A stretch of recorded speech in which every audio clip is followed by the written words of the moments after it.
ஜெயகாந்தன் சிறுகதைகள். பூ உதிரும். வாசிப்பது சந்தீப்.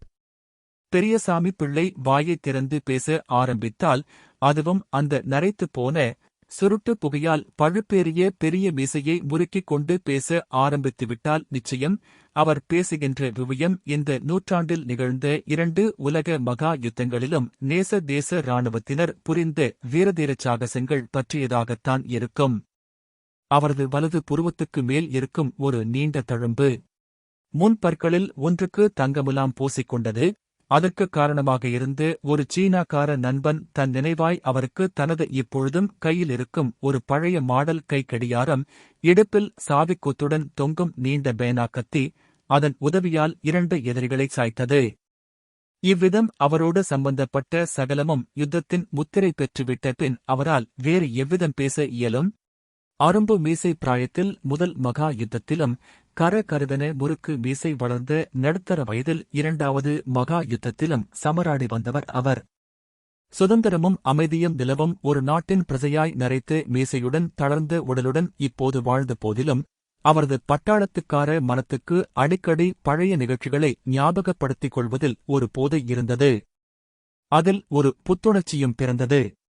அவர் தான் சந்திக்க நேருகின்ற ஒவ்வொரு வாலிபனிடமும் முதல் தடவையாகவும் பின்னால் சந்திக்கும் சமயங்களில் அடிக்கடியும் ஒரு விஷயத்தை வற்புறுத்துவார். இந்த தேசத்திலே பிறந்த ஒவ்வொரு வாலிப புள்ளையும் 20 வயசுக்கு மேலே ஒரு 10 வருவம் குறைஞ்சது 5 வருவமாவது கட்டாயமா பட்டாளத்து அனுபவம் பெற்று வரணும். ஆமா, மாட்டேன்னா சட்டம் போடணும். தன் மகனை இராணுவ வீரனாக்க வேண்டும் என்ற அவரது ஆசை பற்றிக் கொண்டு எரிய ஆரம்பித்ததும் அவரது பேச்சையும் தீர்மானத்தையும் கண்டு பயந்து அவர் மனைவி மரகதம் உறவினர்கள் மூலம் கிழவரின் முடிவை மாற்ற முயன்றாள். எதுக்குங்க பட்டாளமும் கிட்டாளமும்? பையன் 10 படிச்சு பாஸ் பண்ணி இருக்கு. ஏதாவது கெவருமெண்டு உத்தியோகம் ஒண்ணு பார்த்து வச்சு கலியாணம் காட்சி நடத்தி பேரன் பேத்தியை கொஞ்சிக்கிட்டிருக்காம பையனை பட்டாளத்துக்கு அனுப்புறது சரியில்லைங்க, அவ்வளவுதான் என்று கூறிய அந்த உறவினர்களையும் அவர்கள் அவ்விதம் வந்து யோசனை கூற காரணமாயிருந்த மனைவியையும் பார்த்து மீசையை முறுக்கிக் கொண்டு லேசாய் சிரித்தார் பெரியசாமி. பிறகு அவர்கள் சொல்வதை சற்று ஆழ்ந்து சிந்தித்தார். அதில் பொருளிருப்பதாக தோன்றவில்லை அவருக்கு.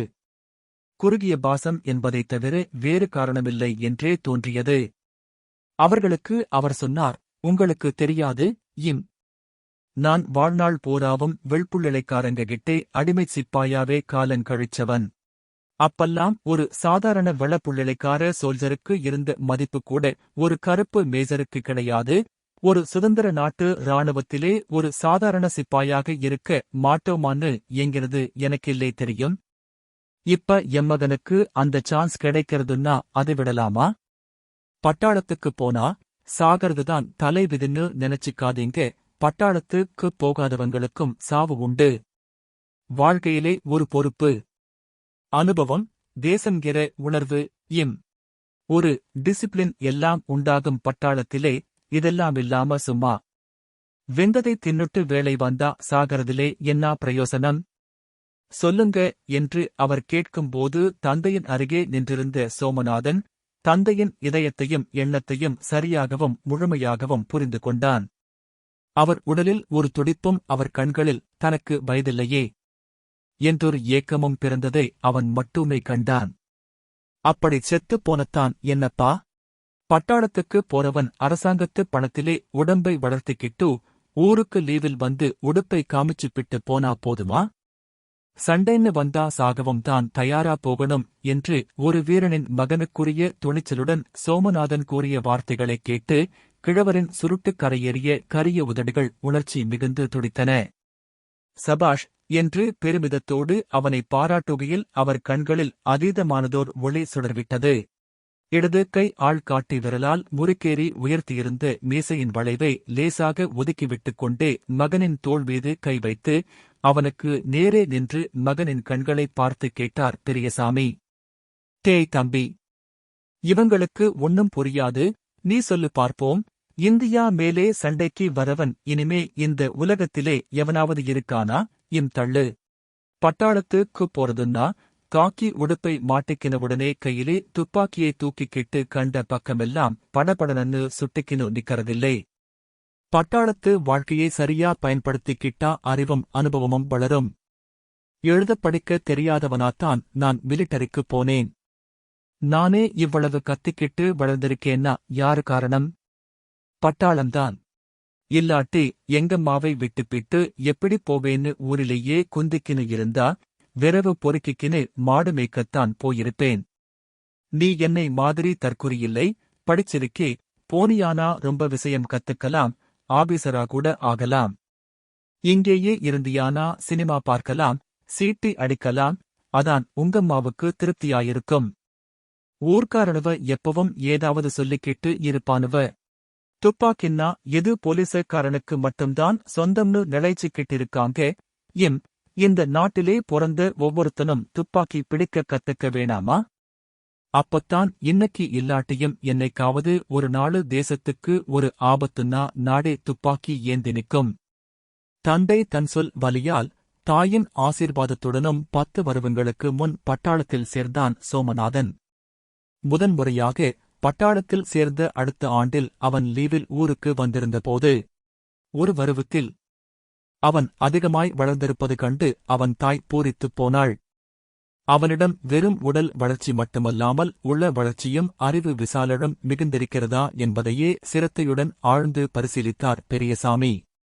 சதா நேரமும் அவனோடு பேசிக் கொண்டிருப்பதிலும் தன் அனுபவங்களைச் சொல்வதை அவன் எவ்விதம் கிரகித்துக் கொள்கிறான் என்று கவனிப்பதிலும் அவனை அளந்தார் அவர்.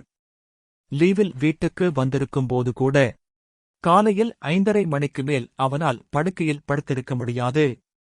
எங்கோ நூற்றுக்கணக்கான மைல்களுக்கு அப்பால் இருக்கும் தனது இராணுவ முகாமில் முழங்குகின்ற காலை நேர எக்காலத்தின் ஓசையைக் கேட்டவன் போன்று அந்தப் பழக்கத்தால் படுக்கையிலிருந்து துள்ளி எழுந்து விடுவான் சோமநாதன்.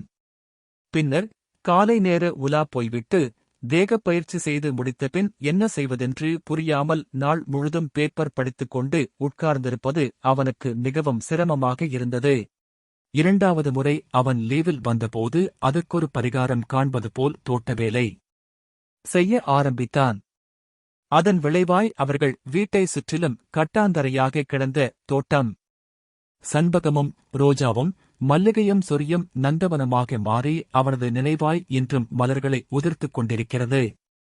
இந்த 10 வருட காலமாய் மகன் நினைவு வரும் போதெல்லாம் பெரியசாமி பிள்ளை தோட்டத்தில் போய் நின்று அந்த மலர்ச் செடிகளை வெகுநேரம் பார்த்துக் கொண்டிருப்பார். மலர்ந்த புஷ்பங்களைக் கண்டு அவர் மனம் மகிழ்ந்து கொண்டிருக்கும். அதேபோழ்தில் அங்கு உதிர்ந்த பூக்களைக் கண்டு பெருமுச்செறிந்து கொண்டிருப்பாள் அவர் மனைவி. சும்மா கடந்த தோட்டமெல்லாம் செண்பகமும் ரோஜாவும் வெச்சிப்பூ மண்டிப் போவுது, எரிலே இருக்கிற பொண்ணுங்க எல்லாம் வந்து அள்ளிக்கிட்டு போவுதுங்க. போறதுங்க சும்மா போவுதா? பூ இருக்கிற வீட்டிலே பொண்ணு இல்லையான்னு பரியாசம் பண்றா ஒரு குட்டி. அதாரு அந்த வாயாடி? பொண்ணு இல்லை, நீதான் வந்து இருவேன்னு சொல்றதுதானே என்று நரைத்த மீசையில் வழக்கம்போல் கை போட்டார் பெரியசாமி. அப்படித்தான் நானும் நினைச்சுக்கிட்டேன். அதை அவகிட்டே எதுக்குச் சொல்வானேன்? நேத்து கோயில்லே அவ ஆயியைப் பார்த்துச் சொன்னேன். அவளுக்கு வாயெல்லாம் பல்லா போச்சு.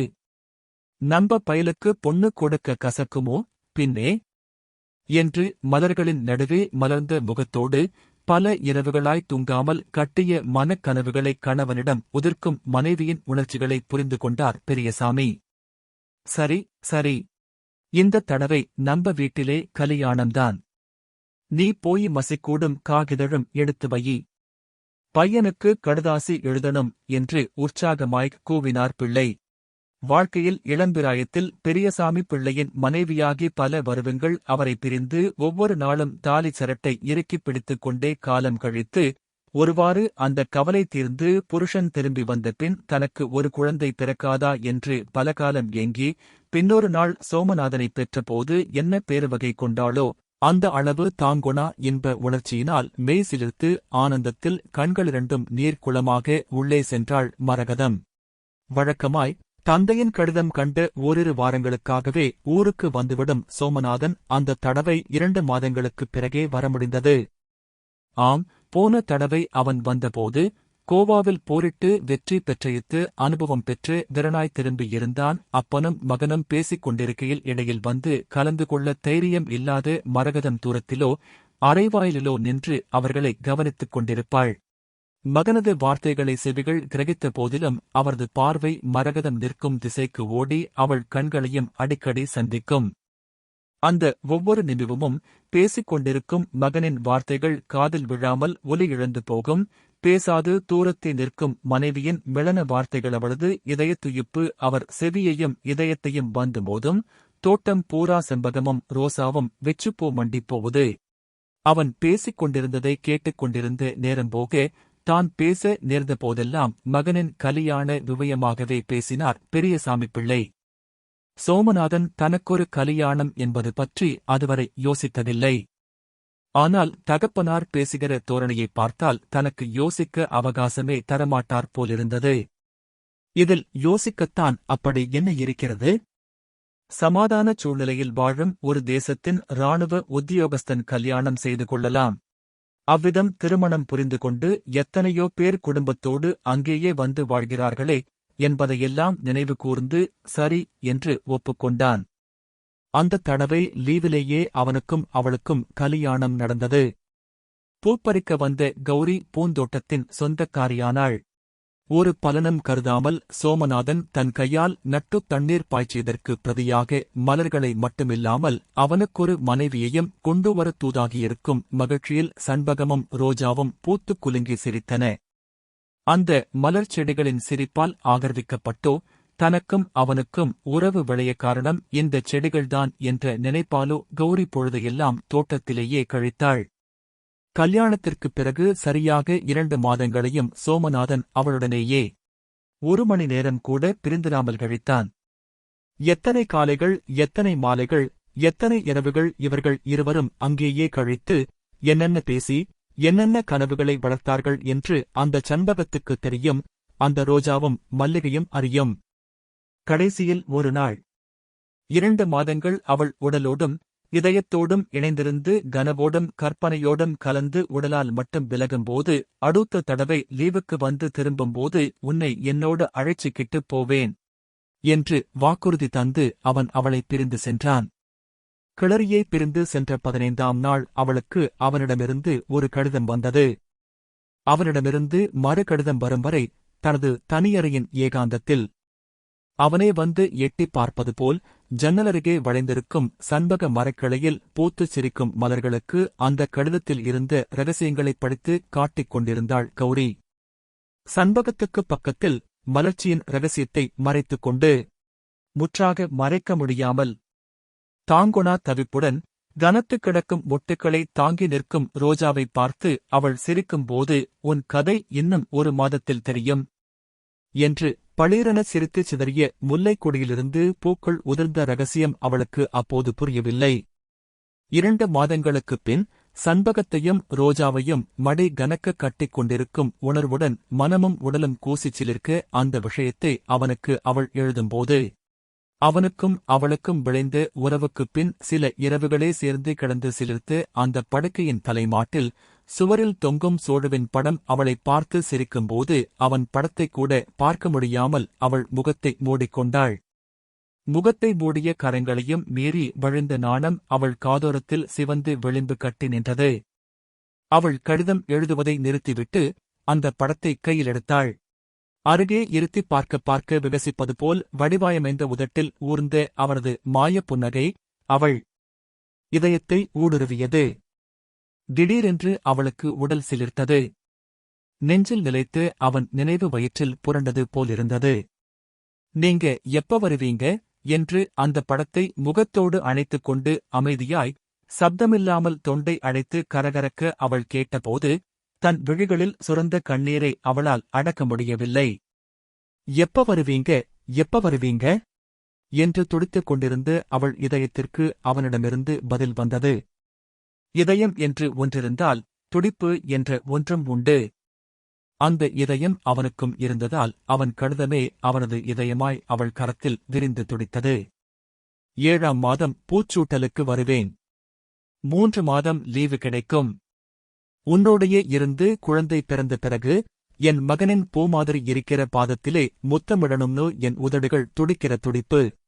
என்று தன் கணவன் தனக்கெழுதிய கடிதத்தை பெரியசாமி பிள்ளைக்கும் மரகதத்துக்கும் படித்துக் காட்டிக் கொண்டிருந்த கௌரி, அவ்வளவுதான் முக்கிய விஷயம் என்று கடிதத்தை மடித்துக்கொண்டு தன் அறைக்குள் ஓடிவிட்டாள். அறைக்கு வந்ததும் அந்த கடிதத்தை நெஞ்சோடு அணைத்தவாறு கட்டிலில் கிடந்தும் இருந்தும் அந்த கடிதத்தின் வாசகங்களை அவனை அனுபவித்ததே போன்று இரகசியமாகவும் தன்னிச்சையாகவும் அனுபவித்து மகிழ்ந்தாள் கௌரி. அதில்தான் அவன் என்னவெல்லாம் எழுதியிருந்தான், புரிந்து கொள்ள முடியாத பல விஷயங்கள் உணர்ந்து கொள்ளத்தக்க அந்தரங்கமாய் அக்கடிதத்தில் பதிந்திருந்தன. அந்த கடிதத்தை எத்தனையோ முறை படித்து, இன்னும் எத்தனையோ முறை படிக்கப் போகும் கௌரி இப்போதும் படித்துக் கொண்டிருக்கிறாள். மகன்தான் என்று அவ்வளவு நிச்சயமாக எப்படித் தெரியும் என்று என்னை கேட்கிறாயா? எனக்குத் தெரியாமல் வேறு யாருக்குத் தெரியும்? நீ கர்ப்பழுற்றிருப்பதாக எழுதியிருந்ததை படித்த பின், நேற்றுத்தான் நான் வேடிக்கையான கனவு ஒன்று கண்டேன். அந்த கனவில் திடீரென்று எங்கள் கேம்பில் என்னைக் காணோம். எல்லோரும் என்னை தேடுகிறார்கள். எனக்கே தெரியவில்லை நான் எங்கிருக்கிறேன் என்று. உடம்புக்கு சுகமான வெதுவெதுப்பும் உள்ளத்திற்கு இதமான குளிர்ச்சியும் உள்ள ஓரிடத்தில் மிருதுவான பூக்கள் குவிந்திருக்க, அதன் மத்தியில் முழங்காலை கட்டிக்கொண்டு உட்கார்ந்திருக்கும் என்னை கண்டுபிடிக்க முடியாமல் அவர்கள் தேடுவதைக் கண்டு எனக்கு ஆச்சரியமாக இருக்கிறது. இதோ இங்கே இருக்கிறேன், தெரியலையா என்று கத்தினாலும் அவர்களுக்கு என் குரல் கேட்கவில்லை. அப்போ என் முகத்தின் மேலே இல்லை, என்னைச் சுற்றிலும்தான் கண்ணாடி கூட்டால் மூடியிருப்பது போல் இருக்கே. அதன் மேலே அழகான ஒரு கை பதிந்து தெரியுது. எனக்குத் தெரிந்த அழகான கை, தங்க வளையல்களும் அன்னிக்கு ராத்திரி நான் போட்ட மோதிரமும் அணிந்த விரலோடு கூடிய உன் கை தெரியுது. இவ்வளவுதான் அந்த கனவிலே எனக்கு நினைவு இருக்கு. என் கூட ஒரு சர்தார் இருக்காரு, வயசானவரு. அவர்கிட்டே இந்த கனவை சொன்னேன். உனக்கு ஆம்பிளை குழந்தை பொறக்கப் போகுதுன்னு சொல்லி என்னை தூக்கிக்கிட்டு குதிச்சாரு அவர். ஆமா கௌரி. கௌரி, ரொம்ப ஆச்சரியமா இல்லே? நமக்கு ஒரு குழந்தை பொறக்கப் போகுது. இப்பவே உன்கிட்டே ஓடி வரணும்னு மனசு துடிக்குது கௌரி. வந்து வந்து இப்ப நான் எழுதுறதை அசிங்கம்னு நினைச்சிக்காதே. ஓர் உயிரைத் தரப்போற ஒரு பிறவியைத் தாங்கி இருக்கிற தாய்மை கோயிலான உன் அழகான வயித்தை தடவிப் பார்க்கணும்னு எனக்கு ஆசையா இருக்கு. உள்ளே குழந்தை ஓடுமாமே, அதுக்கு 100 முத்தம் கொடுக்கணும். இது தாய்மைக்கு செய்கிற மரியாதைன்னு நான் நினைக்கிறேன். சரி சரி, 7ஆம் மாதம்தான் நான் வரப்போறேனே. தாய்மைக்குரிய காணிக்கைகளை தராமலா விடுவேன்? ஒவ்வொரு வரியும் 2 உடல்களை, 2 ஹிருதயங்களை சிலிர்க்க வைக்கும் சக்தி சிலிர்த்ததின் விளைவு அல்லவா? 7ஆம் மாதம் வந்துவிட்டது. பெரியசாமி பிள்ளை எதிர்பார்த்தது போல் அந்த கடிதம் வந்தது. எல்லையில் ஏற்பட்டிருக்கும் யுத்தமும் தேசத்திற்கு ஏற்பட்டிருக்கும் நெருக்கடியும் பத்திரிகை மூலம் அறிந்திருப்பீர்கள். போர் வீரனுக்குரிய கடமையை ஆற்ற வேண்டிய சந்தர்ப்பத்தில் நான் வர முடியாது. வர விரும்புவது சரியுமில்லை. அதனால் என்ன? நம் வீட்டில்தான் கொள்ளை கொள்ளை பூ இருக்கின்றது. பூ முடித்துக் கொள்ள பெண்ணும் இருக்கிறாள். மகிழ்ச்சியுடன் சுபகாரியங்களை சிறப்பாகச் செய்யவும். நான் வராததற்காக வருந்தாதீர்கள். அங்கு நீங்கள் எவ்வளவுக்கெவ்வளவு மகிழ்ச்சியுடன் இருக்கிறீர்களோ அவ்வளவுக்கவ்வளவு இங்கு நான் உற்சாகமாக இருப்பேன் என்று எண்ணிக் குதூகலமாய் இருக்கவும். தந்தைக்கு எழுதிய கடிதத்தோடு கூட மனைவிக்கு தனியாய் இன்னொரு கடிதம் எழுதியிருந்தான் அவன். அந்தக் கடிதம் பொய்மை கலந்த குதூகலத்தோடும் தன்னைத்தானே ஏமாற்றிக் கொள்ளும் விதத்தில் உற்சாகம் மிகுந்திருப்பது போல் காட்டிக் கொள்ளும் வகையிலும் எழுதப்பட்டிருந்ததால் சிற்சில இடங்களில் விரசம் போலும் வெறியுற்றது போலும் அமைந்திருந்தது. சில மாத பந்தத்திலேயே அவனை நன்கு புரிந்து கொண்டவளாகையால் எந்தச் சூழ்நிலையில் எவ்வித மனோநிலையில் இக்கடிதம் எழுதப்பட்டிருக்கும் என்பதை கௌரி உணர்ந்தாள். இதன் மூலம் அவள் மனம் ஆறுதலடையும் என்று நம்பி அவனால் எழுதப்பட்ட அந்தக் கடிதத்தை நெஞ்சோடு அணைத்துக் கொண்டு அவரது சிறுபிள்ளை தனமான வார்த்தை பிரயோகங்களுக்காக சிரிக்க முயன்று அதில் மறைந்திருக்கும் துயரத்தின் கனத்தை தாங்க மாட்டாதவளாய் மனம் பொறுமி அழுதாள் கௌரி. சில நாட்களுக்குப் பின் அவனுடைய வேண்டுகோளின்படி அவர்கள் குதூகலமாகவே இருக்க முயன்று அப்படியிருந்தும் வந்தார்கள். பெரியசாமி பிள்ளை யுத்தம் என்று தெரிவித்து அன்றிலிருந்தே மிகவும் துடிப்புடன் காணப்பட்டார். பக்கத்திலிருப்போரிடம் காலையிலும் மாலையிலும் பத்திரிகையை பார்த்துக் கொண்டு ஒரு கையால் மீசையை முறுக்கியவாறே செய்தி விளக்கம் கூற ஆரம்பித்து 2வது அல்லது முதல் மகா யுத்த காலத்தில் நடந்த ஒரு நிகழ்ச்சியை கதையாகச் சொல்லத்தான் அவரால் முடிந்தது. அவர் கொஞ்சங்கூட கவலை இல்லாமல் இப்படி இருப்பது கண்டு முணுமுணுத்துக் கொண்ட மரகதத்தின் குரல் அவர் காதில் விழுந்தது. அவர் மனைவியை பார்த்து சிரித்தார். போடே போ, போர் வீரனின் சங்கீதமே பீரங்கி முழக்கம்தான், உனக்கெங்கே அது தெரியும்? உன் வசமே தொடை நடுங்கிக் கும்பல், உன் பையன் வருவான் சிங்கம் மாதிரி, அவனைக் கேளு, சொல்லுவான் என்று அவர் சொன்னதைக் கேட்டு சிரித்தவாறு அங்கு வந்த கௌரி, அவங்க மகன் சிங்கமாயிருந்தா அந்தப் பெருமை அவங்களுக்கு இல்லையா என்றாள். இம் பெருமை இல்லேன்னு யாரு சொன்னா? அந்தப் பெருமைக்குக் காரணம் எங்க வம்சம்னேன். நீ நாளைக்கு பெத்துக்கப் போறியே, அந்த பயலுக்காகவும் தான் சொல்றேன். வீரன் மகன் வீரனாகத்தான் இருப்பான் என்று அவர் சொன்னபோது அவளுக்கு வயிற்றில் என்னவோ செய்தது. அந்த இன்பக் கிளு கிளுப்பில் தலை குனிந்தவாறு தன் அறைக்குப் போனாள் கௌரி. நேற்று கிளறிக்கு பூச்சூட்டல் என்றால் பிள்ளைச் சுமை போதாதென்று பூச்சுமையும் ஏற்றுவதுதானோ? அடர்ந்து நீண்ட கூந்தலில் சண்பகத்தை அடுக்கடுக்காக வைத்து தைத்து, இடையிடையே மல்லிகையை விரவி ரோஜாவை பதித்து, இந்த அலங்காரத்தில் கிளறியை பார்க்க அவன் இல்லையே என்ற குறை ஒவ்வொருவர் மனத்திலும் ஏதோ ஒரு வினாடியில் நிருடி மறைந்து கொண்டு தானிருந்தது. பூவுக்கும் வாழ்க்கை ஒரு நாள்தானே? நேற்று மலர்ந்து குலுங்கி ஜொலித்தவை எல்லாம் இதோ வாடுவதங்கி கசங்கி மணமிழந்து தலைக்கு கனமாகிவிட்டன. தனியறையில் அமர்ந்து தலையில் கசங்கிப் போன மலர்களைக் களைந்து கொண்டிருக்கிறாள் கௌரி. அப்பொழுது ஜன்னலுக்கு வெளியே அவனை வந்து எட்டிப் பார்ப்பது போல் சண்பக மரக்கிளையின் பூ வளர்ந்த கொப்பொன்று அவளுக்கு எதிரே தெரிந்து கொண்டு தானிருந்தது. நேற்று இந்நேரம் இதேபோல் செடியிலும் மரத்திலும் மலர்ந்திருந்த பூக்கள் தானே இவையும் என்ற எண்ணம் தொடர்பின்றி அவள் மனத்தில் முகிழ்த்த போதிலும், அந்த எண்ணத்தைத் தொடர்ந்து பிறந்த அடுத்த வினாடியே சில மாதங்களுக்கு முன்பு சோமநாதன் தோட்டத்தில் அவளிடம் சொன்ன வார்த்தைகளின் தொடர்ச்சியே இது என்று அவளுக்கு விளங்கியது. அன்று சோமநாதன் கோவாவில் நடந்த யுத்த நிகழ்ச்சிகளை அவளிடம் வீரரசம் மிகுந்த கதையாகச் சொல்லிக் கொண்டிருந்தான். அந்தக் கதைக்குப் பின்னால் உள்ள எத்தனையோ தாய்மார்களின் கண்ணீரும் இளம் பெண்களின் சோகங்களும் அவளுக்கு புலனாயின.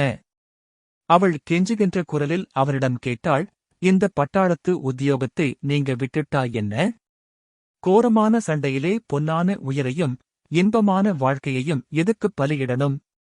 ஜெயிக்கிறது ஒரு பக்கம் இருந்தாலும் துப்பாக்கிக்கு பலியாகிச் செத்தவனும் ஒரு மனுஷனில்லையா? சண்டை போட்டோ சாகிறதுதானா மனுஷனுக்கு அழகு? அவள் சொல்லிக் கொண்டிருந்ததை எல்லாம் மெளனமான யோசனையுடன் அவன் கேட்டுக் கொண்டிருந்தான். பிறகு பக்கத்திலிருந்த ரோஜா செடியிலிருந்து ஒரு பெரிய பூவை பறித்தவாறே அவன் சொன்னான், சண்டை வேண்டாங்கிறதுதான் நம்மோட கொள்கை. ஆனா சண்டைன்னு வந்துட்டா, சண்டை போடாமே உயிருக்கு பயந்து சமாதானம் பேசுறது கோழைத்தனம். சண்டைக்கு எப்படி 2 பேரும் காரணமோ 2 பேரும் அவசியமோ, அதே மாதிரி சமாதானத்துக்கும் 2 பேருமே காரணமாகவும் அவசியமாகவும் இருக்கணும். ஆனா நீ கேட்கறது இந்த சண்டையிலே எதுக்கு பொன்னான உயிரை இழக்கணுங்கிறது தானே என்று கேட்டுவிட்டு கையிலிருந்த ரோஜாவை அவள் கூந்தலில் சூட்டிய பின் ஒரு வினாடி அமைதியாக அவள் முகத்தையும் மலர் சூடிய கூந்தலின் அழகையும் பார்த்தான். தொடர்ந்து சொன்னான் அவன், இதோ இந்தப் பூ செடியிலே இருக்கிறப்போ நல்லாத்தான் இருந்தது. இது நல்லா இருக்கே, பறிக்காம இருப்போன்னு விட்டுட்டா அது உதிராம இருக்கப் போகுதா? இப்ப நான் அதைப் பறிச்சு உன் தலையிலே வச்சிருக்கேன். நீ அதைப் பறிச்சு உனக்கு இஷ்டமான ஒரு தெய்வத்துக்கு மாலை கட்டிப் போடரே. அதிலேதான் அந்தப் பூவுக்கு, உதிர்ந்து போகிற சாதாரண பூவுக்கு ஒரு மகத்தான அர்த்தம் இருக்கு இல்லையா? அது மாதிரிதான் மனுவொன்னு பிறந்தா பூத்திருக்கிற மலர் உதிர்ந்து போகிற மாதிரி மனுஷனும் ஒரு நாளைக்கு செத்துத்தான் போவான்.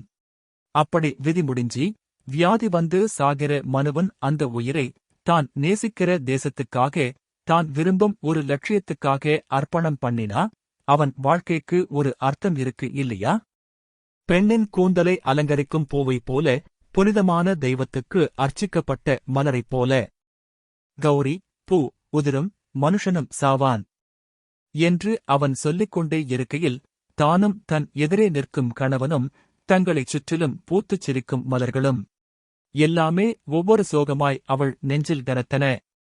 கிளறியின் கண்கள் கலங்குவதையும் உதடுகள் சிவந்து துடிப்பதையும் கண்ட சோமநாதன், பூ உதிரும் என்பது மட்டுமல்ல, புதிய புதிய பூக்கள் மலரும் என்பதும் உண்மை என்று கூறிவிட்டு பேச்சை வேறு விஷயங்களில் திருப்பினான். ஐயோ, இதை ஏன் இப்போது நான் நினைக்கிறேன்? அவர் போர் முனையில் இருக்கும் இந்த நேரத்திலா எனக்கு அந்த நினைவு வரவேண்டும் என்று ஒரு வினாடி துணுக்குற்று, கட்டிலின் தலைமாட்டில் தொங்கும் கணவனின் படத்தை பார்க்க பார்க்க விகசிக்கும் அந்த மாயப் புன்னகையை பார்ப்பதற்காக படத்தருகே போய் நின்றாள் கௌரி. அப்போது அறைக்கு வெளியே, சொல்லுங்க, கடுதாசியிலே என்ன செய்தி? பேச மாட்டீங்களா? ஐயோ தெய்வமே! கௌரி என்று தாய்மையின் சோகம் வெடித்துக் கிளம்பிய பேரோசை கேட்டு கௌரி அறை கதவை திறந்தாள். அப்படியே விழி பிதுங்கிச் சிலையாய் நின்றாள். வராந்தா இசுசேரில் கையில் பிரித்த கடிதத்துடன் நிமிர்ந்து உட்கார்ந்து கண்களை இறுக மூடிக்கொண்டிருக்கும் பெரியசாமி பிள்ளையின் காலடியில் தரையில் நெற்றியை மடார் மடாரென முட்டிக்கொண்டு கதறுகிறாளே மரகதம். செம்பில் வார்த்துவிட்ட சிலை மாதிரி உணர்ச்சி மிகுதியால் ஒப்பிக் கனத்து இறுகி சிவந்த அவர் முகத்தில் சருமம் துடித்தது. மூடிய இமைகளின் வழியே கோடாய் வழிந்த கண்ணீர் நரைத்துப் போன மீசையின் மேல் வழிந்து நின்றது. மகனே, சோழு என்று வானத்தை நோக்கி 2 கைகளையும் நீட்டிக்கொண்டு எழுந்தார். வராந்தாவில் சுவரில் தொங்கும் மகனின் போட்டோவை நோக்கி நடந்தார். ஐயோ, நீ வீரனையா என்று ஒற்றை மரமாய் மகனின் படத்தின் முன் நிமிர்ந்து நின்று இராணுவ முறையில் சல்யூட் வைத்தார். விரைத்து நின்று வீர வணக்கம் செய்த கரத்தை கீழிறக்கிய போது முதுமையின் தளர்ச்சி முழுவதையும் திடீரென அனுபவித்த உணர்வுடன் தளர்ந்து உட்கார்ந்தார் பெரியசாமி. எனக்கு வேறொரு மகன் கூட இல்லையே என்று வாய்விட்டு புலம்பினார். அந்த வார்த்தைகளைக் கேட்டு எரித்து விடுவது போல் பெரியசாமியை பார்த்து மரகதம், அவரை சபிப்பது போல் ஆங்காரத்துடன் 2 கைகளையும் அவரை நோக்கி நீட்டியவாறு விரித்து கூந்தலும் விரித்து விழிகளுமாய் அலறினாள். பாவி, 6 வரே மகன் நமக்கு கிடையாது, வேண்டாம், பட்டாளத்து கொன்னு அடிச்சுக்கிட்டேனே, கேட்டீங்களா? பட்டாளம்னு நின்னு என் அருமை புள்ளையைக் கொன்னுட்டீங்களே. ஐயோ, உங்க பாவத்துக்கு வேறே ஒரு மகன் வேணுமா? பட்டாளத்துக்கு அனுப்பி வாரிக் கொடுக்கறதுக்குத்தானே இன்னொரு மகன் இல்லேன்னு அழறீங்க என்று பல்லை கடித்துக் கொண்டு அவர் இதயத்தில் குத்துவது போல் கேட்டாள். ஆமாம், அதற்குத்தான் என்று பெரியசாமி சுருட்டு புகையால் பழுப்பேறிய மீசையை முறுக்கிக் கொண்டே மரகதத்தின் கண்களுக்குள் பார்த்தவாறு சொன்னார். அவர் கண்களில் சுரந்த கண்ணீர் இமை விளிம்பில் பாதரசம் போல் ஜொலித்தது. அப்போது அறை வாசலில் தடாலென சப்தம் கேட்கவே திரும்ப பார்த்து மயங்கி விழுந்து கிளறியை தூக்குவதற்காக ஓடினார் பெரியசாமி. மரகதத்தின் அலறல் தெருவையே திரட்டியது. பூவின் மேல் ஆசைப்பட்டு பூ பறிக்க வந்த கௌரி பூவிழந்துவிட்டாள். ஆனால் சோமுவின் கைகளால் நட்டு வளர்க்கப்பட்ட அந்தச் செடிகளும் மரங்களும் அவன் நினைவாய் இப்போதும் மலர்களை சொரிந்து கொண்டு நிற்கின்றன. அவற்றை பறித்து ஆரமாய் தொடுக்கவும், சோமுவின் படத்திற்கு அழகாய்ச் சூட்டவும், அவனது நினைவையே வழிபட்டு நிற்கவும் அவளிருக்கிறாள். சோழுவின் படத்துக்கு மாலையிட்டு விளக்கேற்றி வணங்கிக் கொண்டிருந்தாள் கௌரி. மாலை மாலையாய் கண்ணீர் வழிந்து அவள் உடலை நனைக்கிறது. நான் வழிபடும் உங்கள் நினைவுக்கு அஞ்சலியாய் சமர்ப்பித்த இந்த பூக்களுக்கு ஒரு அர்த்தமிருப்பது போல், உங்கள் மரணத்திற்கு ஒரு அர்த்தமிருப்பது போல், 2 மாதங்களேயானாலும் வீர புருவனோடு வாழ்ந்த எனது சாதாரண வாழ்க்கைக்கும் ஒரு மகத்தான அர்த்தம் காண்கிறேன் நான். நாளை பிறக்கப் போகும் நம் மகன் வாழ்க்கையும் அர்த்தம் நிறைந்திருக்குமவன் ஒரு வீரனின் மகன். உங்கள் தகப்பனார் இன்னொரு மகன் இல்லையே என்று வருந்துகிறார்.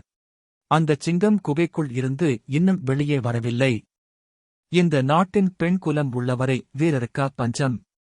உங்கள் அம்மாவின் கண்ணீருக்குத்தான் மாற்று இல்லை. அவர்கள் எவ்வளவு பாக்கியசாலி என்று எவ்வளவு விஷயங்களை அவனோடு அவள் மெளனமாய் பேசுகிறாள். திடீரென்று அடிவயிற்றில் விலாப்புறத்தில் சுருக்கென குத்தி வலிக்க கணவனின் படத்தின் முன் கைகூப்பி நின்றிருந்த கிளறிக் கட்டிலின் மீது சாய்ந்து படுத்தாள். அவள் கண்முன்னே 100 வண்ணங்களில் ஆயிரக்கணக்கான பூக்கள் மலர்ந்து ஜொலிக்கின்றன. வெளியே திண்ணையிலிருந்து மீசையை முறுக்கியவாறு பெரியசாமி பிள்ளை தன் மகன் யுத்தக் களத்தில் மறைந்திருந்து குழியிலிருந்து மேலேறி வந்து முன்னேறி வந்து கொண்டிருக்கும் எதிரிகளில் 6 பேரை ஒரே கணத்தில் சுட்டுக் கொண்டதையும், அப்போது தூரத்திலிருந்து வந்த குண்டொன்று அவன் உயிரைப் பறித்துச் சென்றதையும் பத்திரிகையில் படித்து யாருக்கோ விளக்கிக் கொண்டிருக்கிறார். ஆம், ஒரு வீரனின் மரணத்தில் உள்ள சோகம் பனிப்படலம் போல் மறைந்து போகும். அவன் வாழ்ந்தபோது புரிந்த வீர சாகசமே காலம் காலமாய்ச் சுடர்விட்டு பிரகாசிக்கும். போதிரும் என்பது மட்டுமல்ல, புதிய புதிய பூக்களும் மலரும் என்பதும் உண்மை என்ற அந்த கம்பீரமான குரல், சங்கீதம் போல், மணிநாதம் போல், இதயத் துடிப்பு போல், கட்டிலில் கிடந்து புரளும் கிளறியை சூழ்ந்து ஒலிக்கிறது. இந்த வாசிப்பை கேட்டதற்கு நன்றி.